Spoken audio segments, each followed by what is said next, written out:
स्वागत है सबको हमारे चैनल पे क्वांटम फ्रेम। तो थंबनेल में तो सब लोग देख ही चुके होंगे, जो लोग भी इस वीडियो को देख रहे हैं, कि आज हम लोग कौन से टॉपिक में डिस्कस करने वाले हैं।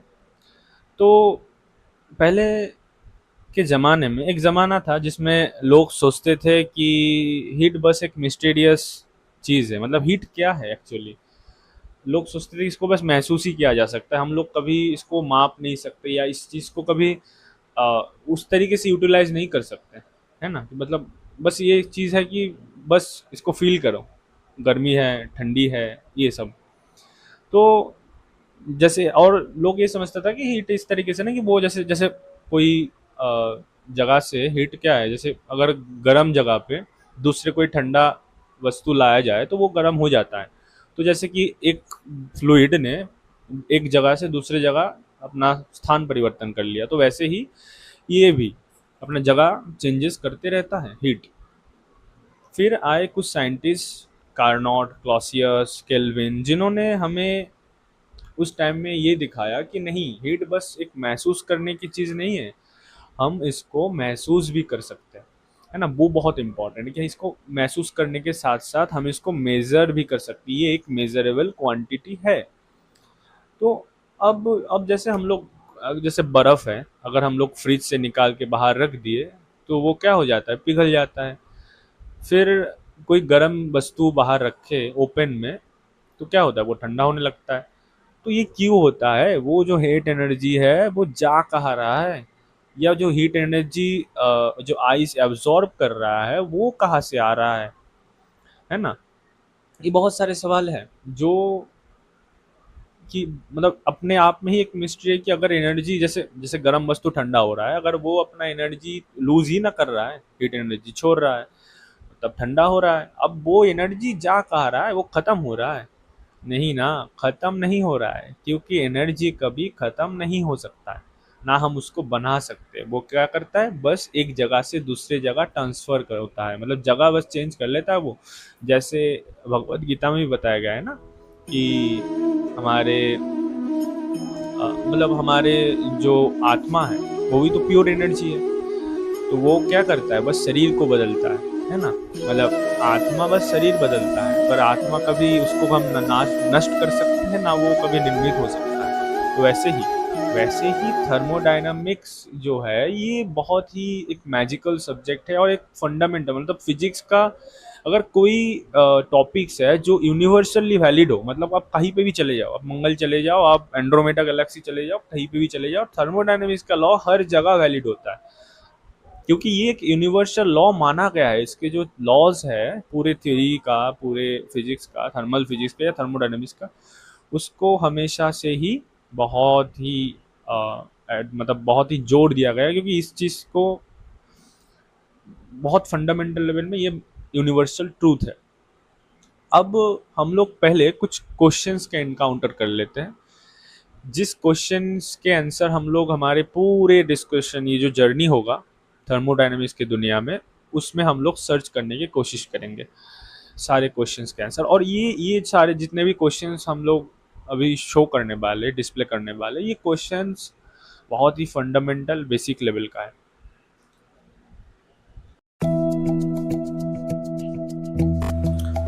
तो आप लोग कभी सोचे हैं कि जो हीट है, हीट एनर्जी है, या जो भी ये जो ताप है, वो हमेशा मतलब गर्म स्थान से ठंडा स्थान की ओर क्यों जाता है, मतलब हॉट हॉट जगह से कोल्ड की तरफ क्यों, इसका उल्टा नहीं होता है नेचर में।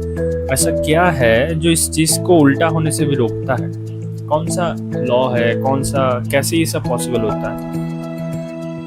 और कभी आइस जो है वो पिघलता क्यों है, बर्फ़ पिघलता क्यों है जब हम उसको कहीं गर्म जगह में रख देते, या जब फ्रिज से बाहर निकाल के रखते, या एक कप ऑफ टी, मतलब एक कप में चाय रखे हुए हैं और अगर हम उसको ऐसे ही रख दिए तो कुछ ही देर में हम देखेंगे क्या कि वो ठंडा हो जाता है। कैसे होता है ये सब, कहा जाता है ये जो हीट एनर्जी है ना, ये बहुत ही सोचने वाली बात है। फिर आता है, ये बहुत इंपॉर्टेंट क्वेश्चन है। What hidden rule decide how energy flows transform and power the universe. ये बहुत फंडामेंटल क्वेश्चन है कि एनर्जी कैसे फ्लो होता है, कैसे ट्रांसफर होता है एक चीज एक जगह से दूसरे जगह, और ये यूनिवर्स से कैसे रिलेटेड है, और यूनिवर्स को इससे क्या फायदा होता है, क्या रूल्स है, नेचर क्यों इसको फॉलो करता है, ये सब कुछ का आंसर हम लोग ढूंढेंगे हमारी ये पूरे जर्नी में। ओके।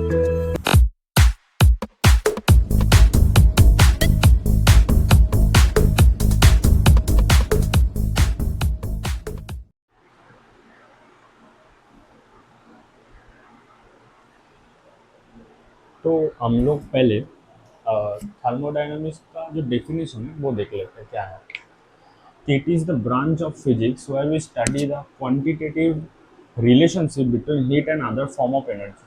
जैसे हम लोग स्टार्टिंग में ही बोले थे कि थर्मोडायनामिक्स बेसिकली फिजिक्स का वो ब्रांच है जहाँ पे ये रिलेशन ढूंढा जाता है कि जो हीट एनर्जी मतलब फॉर्म ऑफ एनर्जी, कितने एनर्जी कैसे ट्रांसफर होता है, कैसे उसके साथ नेचर जुड़ा हुआ है, नेचर क्या लॉ फॉलो करता है जब एनर्जी ट्रांसफर करता है। तो वही हम लोग इस पूरे जर्नी के थ्रू जानेंगे थर्मोडायनामिक्स के बेसिकली। तो पहले जो हीट एनर्जी है उसको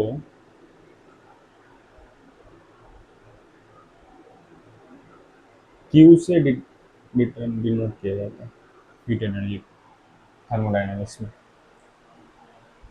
फिर और भी कुछ कुछ वेरिएबल्स है जैसे वर्क डन, फिर एंथैल्पी। हम लोग धीरे धीरे सारे वर्ड से वाकिफ होंगे, मतलब जानेंगे इस सारे वर्ड्स के बारे में। ये जितने भी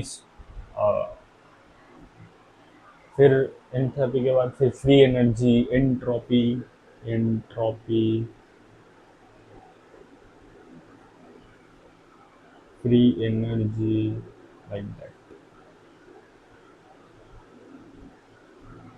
ओके। अब इसके बाद जो हम लोग के देखेंगे कि थर्मोडायनेमिक वेरिएबल्स के बारे में पहले जानेंगे कि थर्मोडायनेमिक वेरिएबल मेनली दो टाइप का होता है। ठीक है। सो थर्मो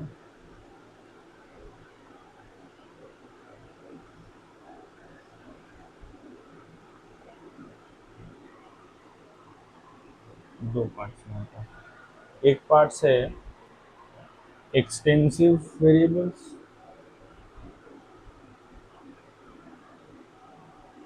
और एक है इंटेंसिव वेरिएबल। ठीक है। एक्सटेंसिव और इंटेंसिव। सो एक्सटेंसिव वेरिएबल जो है ये depends on amount of substance, depends on amount of substance,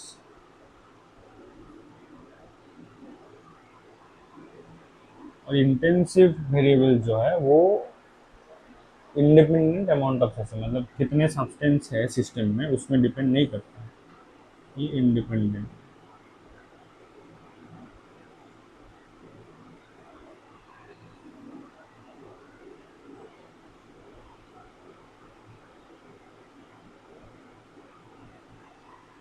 ठीक है। तो एक्सटेंसिव कैटेगरी में कौन कौन से वेरिएबल्स, थर्मोडायनेमिक वेरिएबल्स आते हैं? Volume, okay, sorry, that is in number of moles, volume, number of moles, then entropy is, then enthalpy h, ये सारे क्वांटिटी और भी हैं कुछ कुछ, तो हम लोग जानेंगे धीरे धीरे। और इंडिपेंडेंट में है जैसे temperature, specific heat capacity like C V and C P, molar heat capacity, then sorry molar, the concept I say that okay, when then pressure, that is also independent of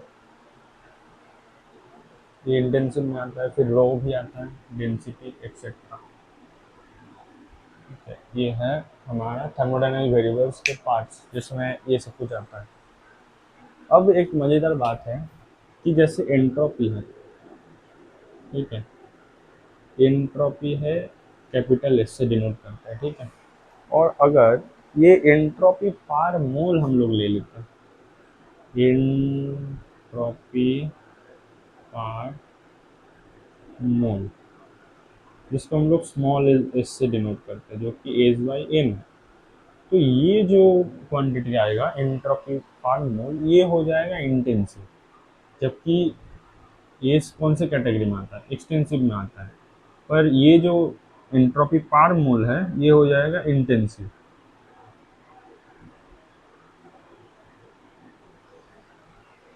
तो same जब तो ऐसे पार heat में ऐसा होता है, मतलब जब एंट्रोपी, ये कुछ कुछ केस में ऐसा देखा जाता है कि एक्सटेंसिव वेरिएबल जब हम लोग उसको पार मोल में डिनोट करते हैं तब उसका केस में वो इंटेंसिव में चेंज हो जाता है। तो अब पहले हम लोग थर्मोडायनामिक्स जो है इसके कुछ रूल्स हैं जो बहुत इंपॉर्टेंट रूल्स हैं, मतलब चार इसके जो लॉ है, इसमें चार लॉ है जो मेन है। तो ये चार लॉ जो है,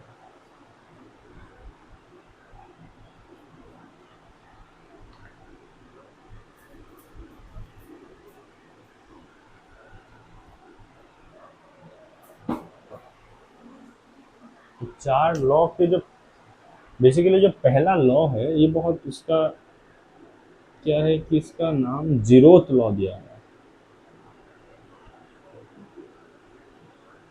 जीरोथ लॉ क्यों दिया गया? जीरोथ लॉ इसलिए दिया गया है क्योंकि थर्मोडायनामिक्स में first law, second law, third law, ये जो तीन लॉ है ये पहले आ गया था और जीरोथ लॉ बाद में दिया गया था। जबकि जीरोथ लॉ सबसे फंडामेंटल लॉ है, पूरे थर्मोडायनामिक्स में सबसे मेन लॉ है।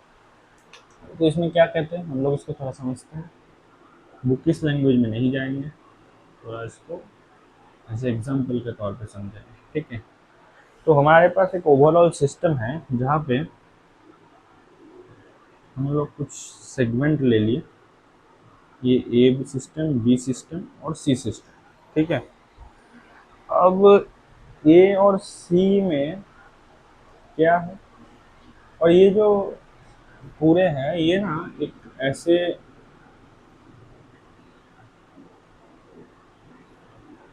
वर्ल्ड से सेपरेट है जिसमें जो कि थर्मली अलाउड है, मतलब क्या है कि टेम्परेचर को वो इधर से इधर और इधर से इधर आने में, या तो इधर से इधर मतलब टेम्परेचर चेंज हो सकता है, मतलब ट्रांसफर हो सकता है, मतलब ऐसा वॉल है इसमें, थर्मल वॉल बोल सकते हैं हम इसको, सेपरेट है। तो क्या होगा बेसिकली कि पहले कंडीशन अगर हम लोग देखें कि अगर ए और बी को, मतलब ए और बी को साथ में एक साथ लिया जाए, मतलब ए और बी को पहले हम लोग कंसिडर करते हैं कि इसको एक साथ लाया गया, तो उस केस में क्या होगा कि जो हमारा जो टेम्परेचर है, किसका किसका टेम्परेचर, ये अच्छा ए के साथ सी का लेते हैं, मतलब जैसे पहले सी है ऐसे नीचे बैठा हुआ, तो हम लोग पहले क्या किए कि जो ए सिस्टम है इसको सी के ऊपर रख दिए, सी के ऊपर रख दिए तो क्या होगा, ये आपस में टेम्परेचर एक्सचेंज करेगा, मतलब जो टेम्परेचर है, और क्या करेगा क्योंकि जीरोथ लॉ जो है ये बेसिकली टेम्परेचर के बारे में बताता है, टेम्परेचर का कंसेप्ट देता है। बेसिकली टेम्परेचर बेसिकली करता क्या है, it's like equilibrium, thermal equilibrium, ठीक है। तो कैसे थर्मल इक्विलिब्रियम अचीव करेंगे, ई ए इक्वल टू ई सी हो जाएगा इस केस में। अब जब हम लोग बी सिस्टम को इधर लाएंगे तो बी और सी भी आपस में कुछ टेम्परेचर एक्सचेंज करेगा, टी बी और टी सी। ये किस कंडीशन में जा रहा है, ये जा रहा है थर्मल इक्विलिब्रियम में, ठीक है, ये जा रहा है थर्मल इक्विलिब्रियम में, ओके। तो अब ये जीरोथ लॉ क्या कहता है कि अगर ऐसा कंडीशन हुआ कि ए और सी थर्मल इक्विलिब्रियम में गया और बी और सी भी थर्मल इक्विलिब्रियम में गया, तो ये डेफिनेट है कि टी ए और टी बी, मतलब जो ए और बी सिस्टम है ये भी आपस में थर्मल इक्विलिब्रियम में चला जाएगा। और यही जीरोथ लॉ कहता है कि अगर A and C are in thermal equilibrium and B or C also in thermal equilibrium, then A and B are in thermal equilibrium also. ये भी थर्मल इक्विलिब्रियम में चला जाएगा ये दोनों। तो यही जीरोथ लॉ का एक ओवरऑल व्यू है। फिर हम लोग कुछ टर्म के बारे में देख लेंगे जो बहुत इंपॉर्टेंट है। क्या है वो है work done.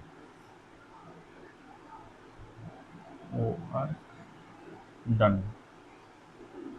So work done क्या है?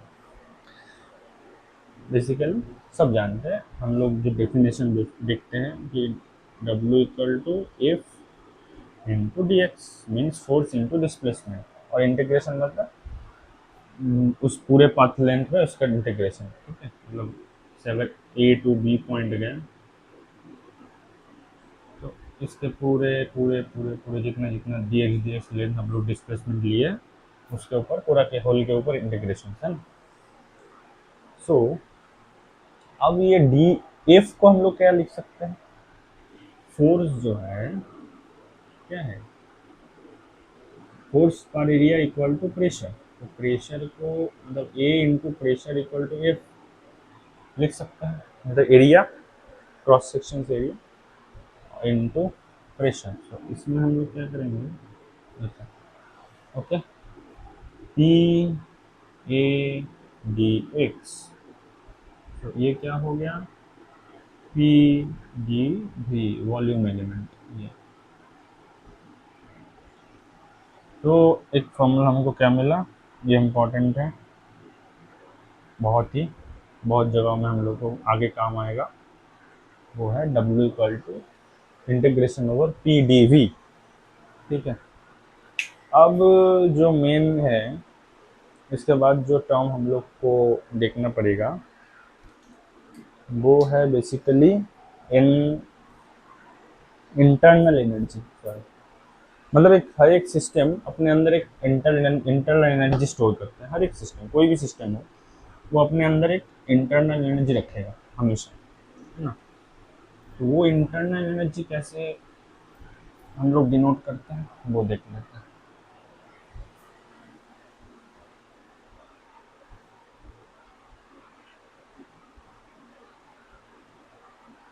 So internal energy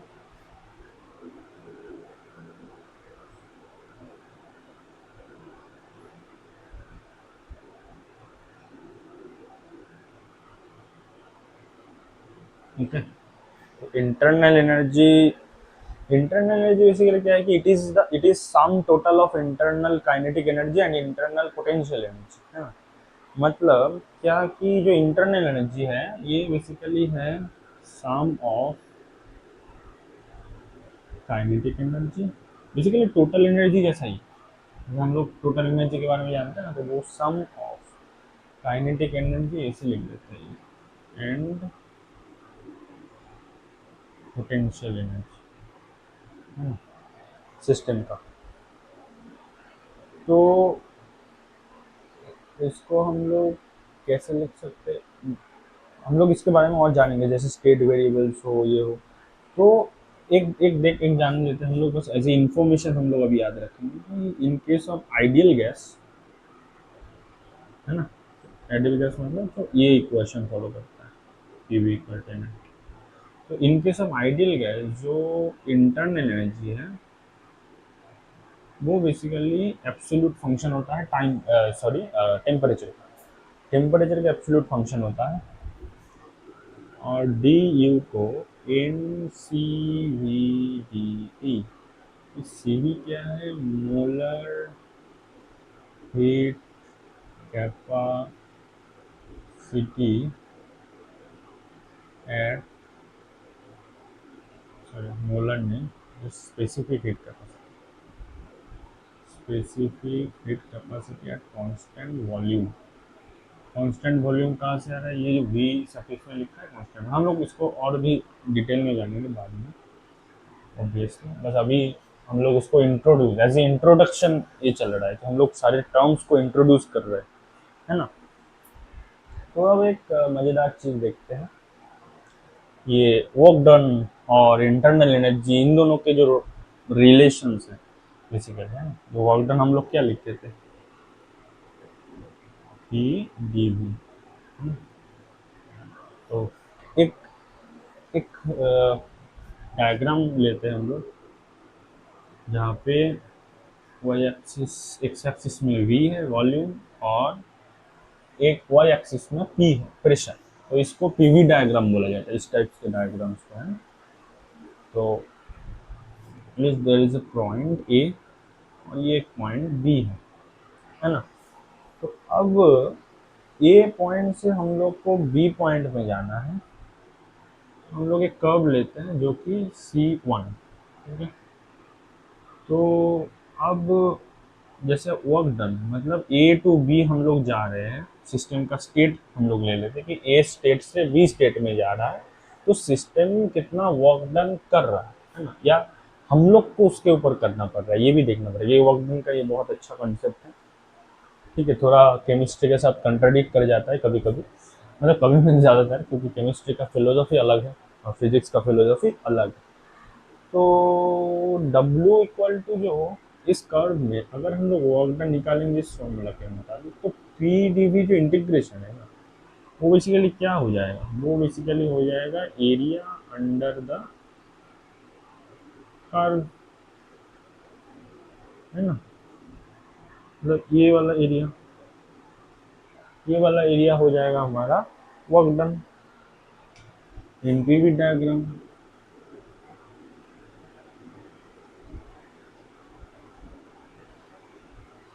okay, so अब वर्क डन जो है ये एक path function, work done is a path function, मतलब ये पथ डिपेंडेंट है ना। ये पथ डिपेंडेंट है, मतलब हम लोग इस रास्ते से जाएंगे और हम लोग सोच रहे थे कि हम लोग इस रास्ते से जा रहे हैं C2 कर्व फॉलो करके। तो C1 और C2 के जो एरिया है, एरिया अंडर द कर्व है, वो तो डिफरेंट है ना, क्योंकि इस केस में जैसे देख रहे हैं हम लोग कि एरिया इसका बढ़ गया होगा, अलग अलग है।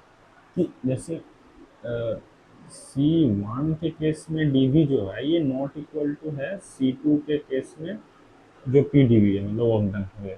तो इसके मतलब क्या हुआ कि पाथ चेंज हो जाने से वर्क डन भी चेंज हो जाता है ना। तो मतलब ये जो वर्क डन है ये पाथ के ऊपर डिपेंड करता है, इसलिए ये पाथ फंक्शन है। ऑन द अदर हैंड ये जो इंटरनल एनर्जी है यू, ये इंटरनल एनर्जी क्या है, ये इंटरनल एनर्जी है जो कि एक स्टेट फंक्शन है, ठीक है। क्या है, ये एक स्टेट फंक्शन है, मतलब ये स्टेट पे डिपेंड करता है, मतलब एग्जैक्ट पर्टिकुलर स्टेट पे, वो उस पाथ में नहीं डिपेंड करता कि किस तरीके से तुम ए और बी में जाते हो, वो बस ए स्टेट और बी स्टेट में डिपेंड करेगा, इसके जो सिचुएशन है इसके ऊपर ये डिपेंड करता है, इसलिए इसको बोला जाता है स्टेट फंक्शन। इसके बारे में और भी हम लोग बाद में इसलिए देखेंगे। तो ये एक तरह का स्टेट फंक्शन है जो इंटरनल एनर्जी है। पर वर्क डन क्या है, पथ फंक्शन, जो कि पथ डिपेंडेंट है, पथ के ऊपर डिपेंड कर रहा है, मतलब किस रास्ते से काम हो रहा है ना। तो डेल्टा यू जो है वो U at T2 minus U at T1 इसके ऊपर डिपेंड करेगा, मतलब फाइनल, इनिशियल और फाइनल स्टेट पर इस depend only, so depends only initial and final state, है ना। इनिशियल और फाइनल स्टेट पे ये डिपेंड करेगा, पर is not depend on, is not depend on पथ, ये बहुत इम्पोर्टेंट है, हम लोग को याद है। जो स्टेट फंक्शंस होते हैं वो पथ के ऊपर डिपेंड नहीं करता, पर जो पथ फंक्शन होगा वो हमेशा ही पथ के ऊपर डिपेंड करेगा। मतलब कैसे सिस्टम प्रोग्रेस कर रहा है, कैसे सिस्टम में चेंजेस आ रहा है, और वो जो उस तरीके का मतलब वो जो रास्ते से हो रहा है उसके ऊपर डिपेंड करेगा वर्क डन। और स्टेट फंक्शन जो इंटरनल एनर्जी है बेसिकली वो स्टेट फंक्शन है, और वो पथ पे डिपेंड नहीं करता है। ऐसे हीट एनर्जी जो है क्यू, क्यू भी पथ फंक्शन में आता है, जो कि बेसिकली पथ पे डिपेंड करता है। और डब्ल्यू और क्यू को छोड़ के, डब्ल्यू और क्यू को छोड़ के एल्स जितने वेरिएबल्स है ना, जैसे एंथैल्पी, एंट्रोपी, ये सब कुछ स्टेट फंक्शन में ही आता है। हम लोग आगे इसके बारे में और डिटेल में देखेंगे, ठीक है। अब हम लोग चले जाते हैं specific heat capacity.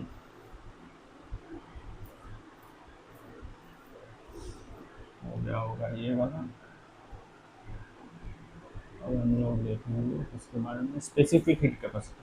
Specific heat capacity एक बहुत अच्छा कंसेप्ट है। मतलब ये बेसिकली कोई भी सिस्टम का हीट को पकड़ रखने की जो क्षमता है उसको बताता है कि हीट कैपेसिटी है ना। जैसे इलेक्ट्रिक में हम लोग कैपेसिटर के बारे में पढ़े हैं, उसी तरीके से हीट कैपेसिटी भी होता है। तो ये है specific heat capacity.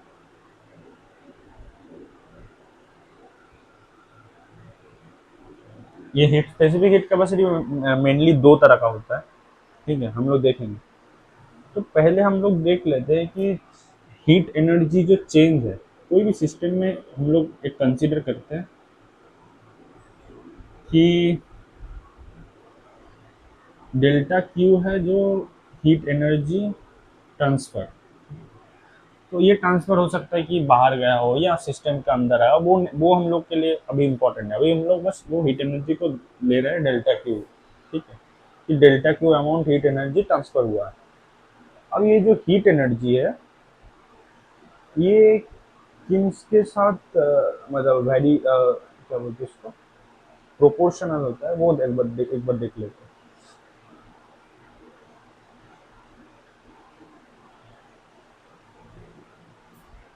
Basically heat capacity जो है वो इन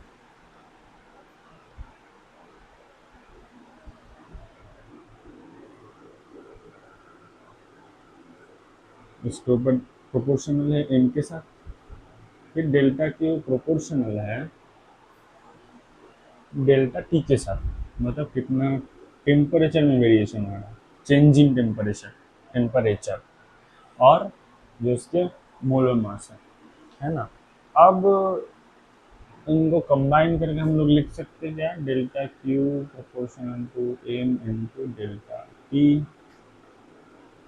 delta Q equal to M C delta T. ये सी जो है यही है बेसिकली हीट कैपेसिटी का जो कांस्टेंट है। ये बेसिकली प्रोपोर्शनल कांस्टेंट है। तो सी इक्वल टू क्या लिख सकते हैं, delta Q by M into delta T, है ना। ये है हीट कैपेसिटी।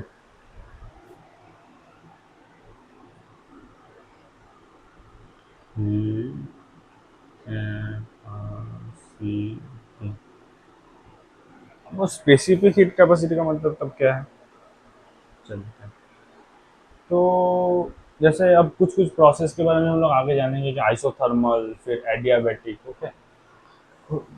तो पहले हम लोग देख लेते कि दो केसेस है इसमें, एक कांस्टेंट वॉल्यूम और एक कांस्टेंट टेम्परेचर, ठीक है।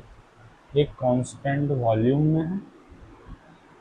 तो in case of constant volume, जब कांस्टेंट वॉल्यूम के केस है, मतलब जब वॉल्यूम सिस्टम में कांस्टेंट है, तो उस केस को CV से डिनोट किया जाता है, क्यू वी बाई तो डेल्टा टी, ठीक है। और एक जो दूसरा है वो है कांस्टेंट प्रेशर,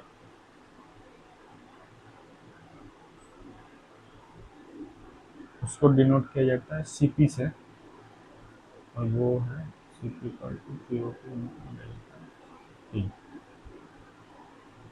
ठीक है, तो दो तरह का heat capacity, specific heat capacity मिलता है।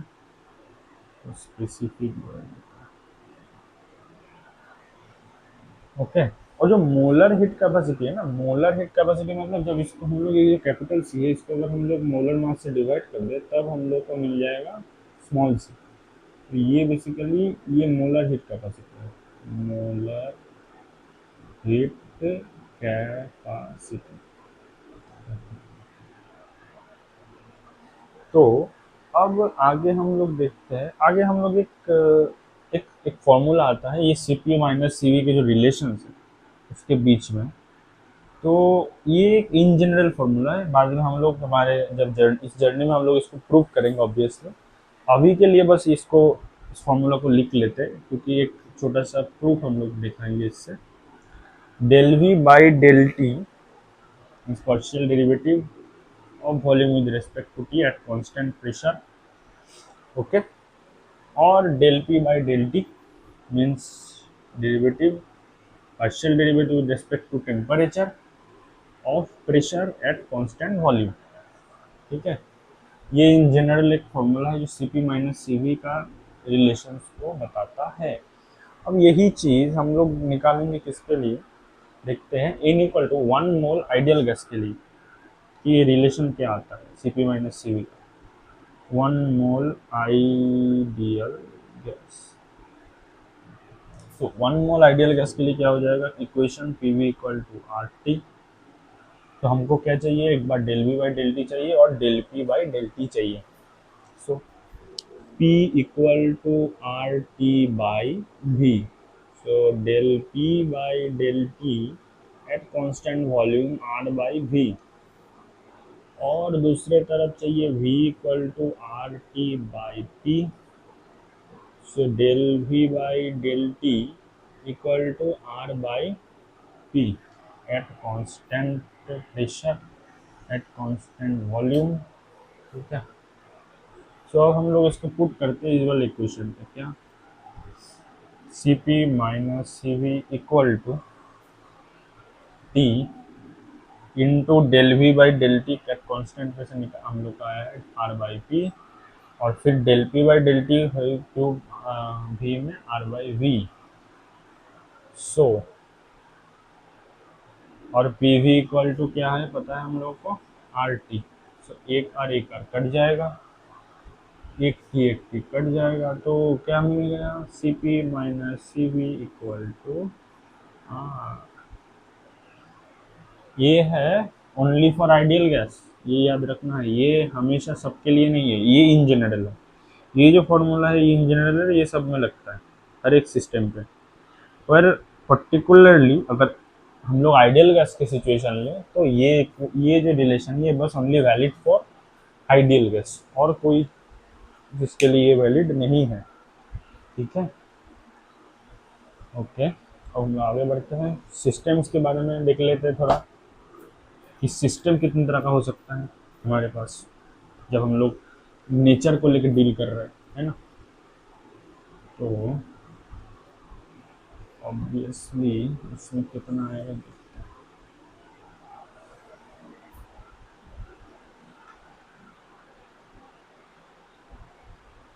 तो हम लोग के पास जो सिस्टम है वो मेनली 3 तरह का होगा। ठीक है, जैसे एक होगा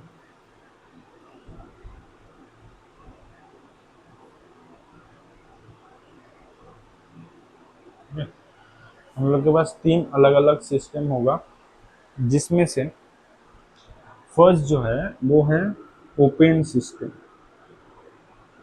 ओपन सिस्टम, ये ओपन सिस्टम से क्या होगा, ये बाहर की जो दुनिया है इसको हम लोग यूनिवर्स मानेंगे, और ये हमारा जो सैंपल सिस्टम है। तो वहाँ से क्या होगा, एनर्जी ट्रांसफ़र होगा, एनर्जी बाहर और अंदर दोनों पे ही इन और आउट गोइंग हो सकता है। और दूसरा जो है एनर्जी के साथ साथ वो है हमारा जो मास है, मतलब पार्टिकल भी एक्सचेंज हो सकता है।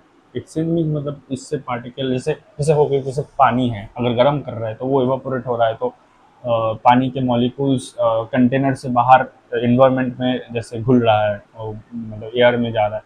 तो वैसे ही ये जो ओपन सिस्टम होगा, इस सिस्टम में एनर्जी और मास दोनों ही एक्सचेंज हो सकता है। ठीक है। अब दूसरा एक सिस्टम है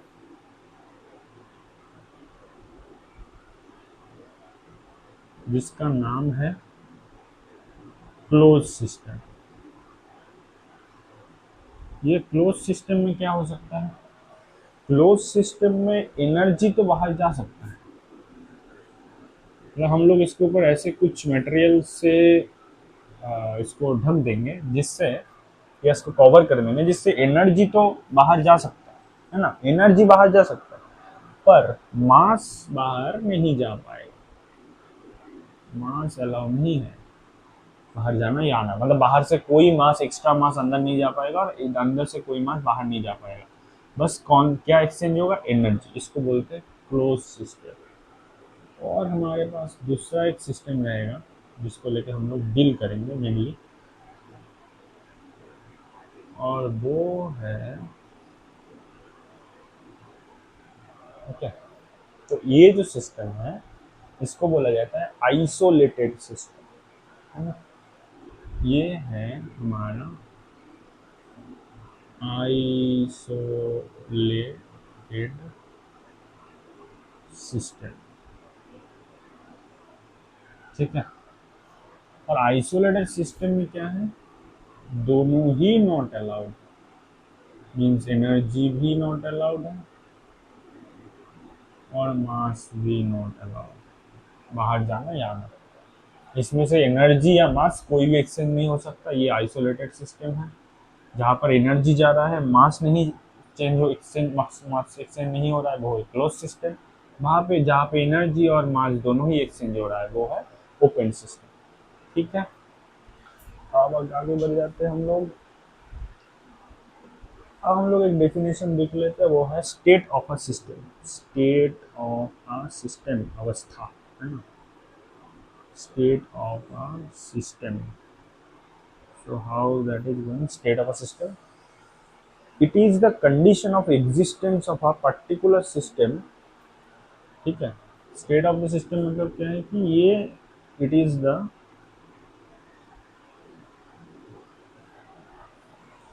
condition of existence, condition of existence, okay, is a condition of existence of a particular system, of a particular system, okay, a particular system when the macroscopic properties have a where, where the macroscopic properties, the macroscopic properties, okay, where the macroscopic properties have a definite value, have a definite value। तो macroscopic properties का मतलब इसमें कौन सा चीज समझा गया? Macroscopic property का मतलब है बेसिकली जैसे प्रेशर हो गया, वॉल्यूम हो गया या टेम्परेचर, मेनली ये तीन, पीवीटी। तो जो सिस्टम में ये तीनों का एक डिफरेंट वैल्यू एग्जिस्ट करता है ना, हम उसी सिस्टम को स्टेट कह के पुकार सकते हैं। मतलब वो उस सिस्टम का उस टाइम पे या उस कंडीशन पे स्टेट बताता है, जैसे वो कौन से स्टेट में है। तो वो ये तीनों जो वेरिएबल है, जो मैक्रोस्कोपिक वेरिएबल्स है, उसके ही प्रॉपर्टीज से पता चलेगा हम लोग को कि वो सिस्टम का स्टेट अभी कैसा है ना। तो ये, तो अभी हम ये जो पार्ट हुआ ना, इसमें बस एज ए इंट्रोडक्शन ये रखते हैं। हम लोग नेक्स्ट जो वीडियो होगा उसमें हम लोग डिस्कस करेंगे जो थर्मोडायनामिक्स का फर्स्ट लॉ है, फिर सेकंड लॉ, ये जो अलग अलग सब लॉ आएगा इसके बारे में हम लोग डिस्कस करेंगे।